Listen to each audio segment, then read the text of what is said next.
Depending on the size of that river, if Miss Minchev bet, it would have been a decision of if he has king or air. I don't think he would have been taking a 10 for a lot of value in that spot. Maybe ace 10. Maybe. But the vast majority of the time, the way the hand played, I actually have a king. Because it doesn't make any sense for me to check raise in any spot with just a king with like no draw or something. Um, and if he did bet the river, it would have been literally like a 50-50 whether I'm good or not, and I probably would have gone strictly by pot odds of whether I'm getting the right price to call or not. Um, Given that I think I'm good like half the time.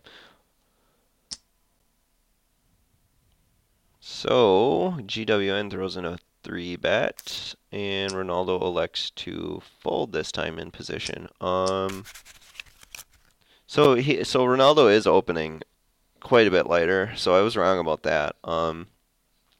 So I'm actually gonna probably take my shitty hands like this, like Queen Five of Diamonds, and Miss Minchev raises from Varna.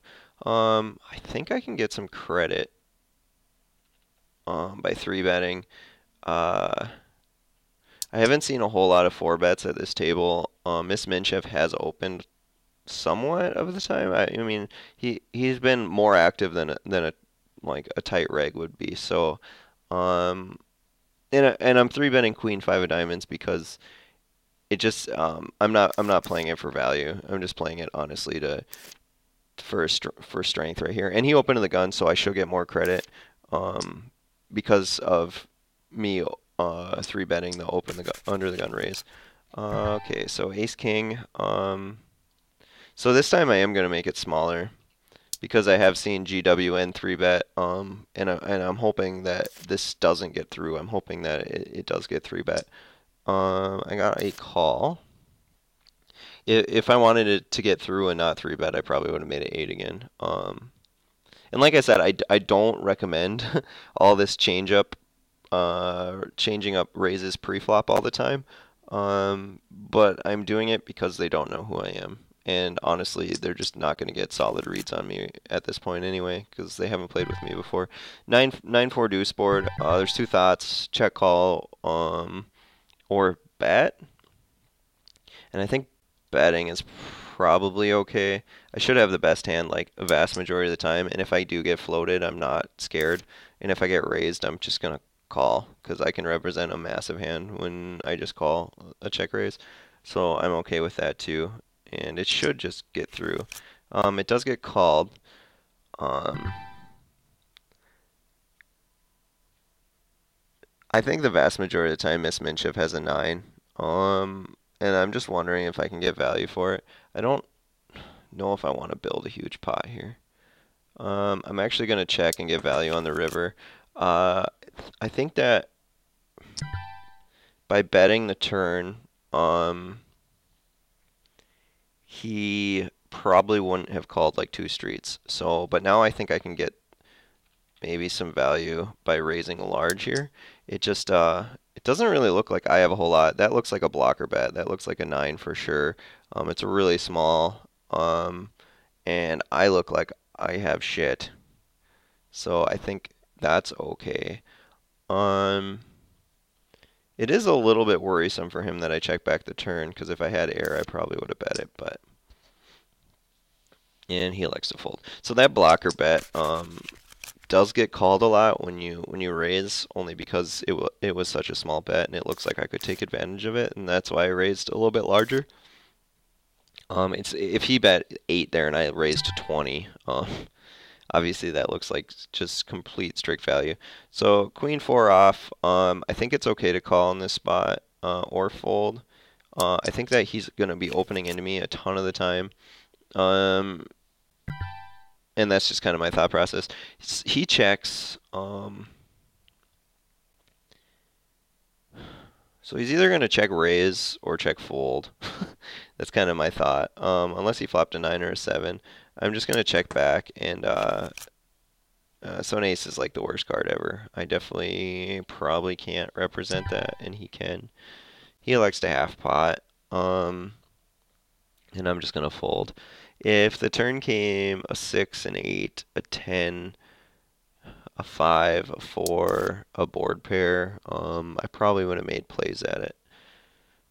But an ace it just isn't a card that I can really do much with. Um, I I can't raise. That doesn't make any sense. And if I just call and he does have any pair on that board, I just am not going to get away with much. So I like to fold the 4-3 off. Miss Minchef is getting quite a bit more active. So another thing you can do is come up with a plan of how you're going to get money from certain people. So this guy to my right, pay your taxes, buys in for 20 bigs. I've seen him on multiple tables, so he's just a short stacking nit who's just gonna, pretty much be folding or getting it in, and that is no fun. So I'm not folding to Miss Minchef anymore with an ace on the button. It doesn't make a whole lot of sense to me at this point. I'm just gonna float call. Fun Times hasn't been getting spewy by any means, and he's not auto topping up, so he's probably just a guy that's a recreational player. GWN has 3-bet, I believe, a couple times, so it's possible he does it. Um, so now I'm gonna be betting this board. I can definitely represent more than he can. And if he elects to check raise, that would be pretty tough, but I'm probably would call a check raise and be willing to bluff quite a bit of turn cards as long as they're really scary turns. And he does just check fold. I think that a board like 7-4-8, he realizes, especially if the kind of player that I am, from what he's seen. So I don't want to get 3-bet, and so I'm going to do my 4x raise here. I could have made it smaller just because I think that Fun Times probably doesn't 3-bet light, um, but I still think it's okay. Gregory's brand new. Just see what he does. Put him to the test a little bit. If anyone did call, especially out of position, I would play a small pot anyway with ace high, even if I flopped an ace. The only way I'd go crazy if I flopped like 2 pair or something. 10-5-4 flop, 3 diamonds. My thought process is if I check, he's probably going to bet the turn every time, and I almost have to give up. It'd be pretty tough, so I am going to throw a pretty standard C bet.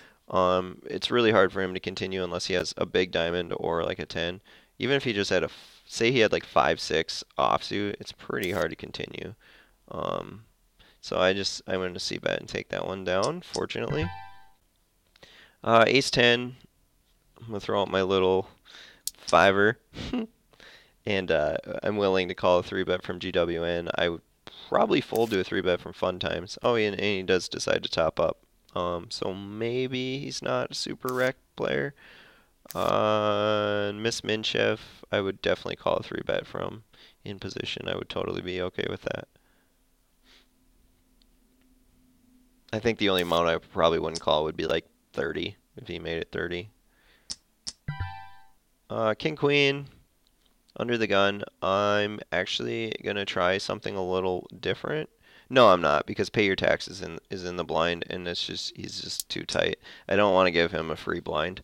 Um, because if it does fold around right now, which I kind of doubt it will, I don't think it will fold around, but pay your taxes just isn't gonna call $3 more, say with like Jack 6 and stuff, when other people might. Fun Times elects to 3-bet finally, and I'm gonna give him credit for it. I haven't even seen him play a hand actively.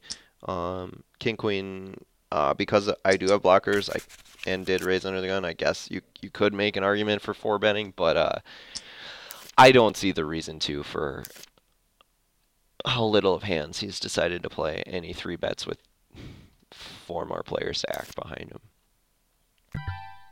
A3 off is going in the muck.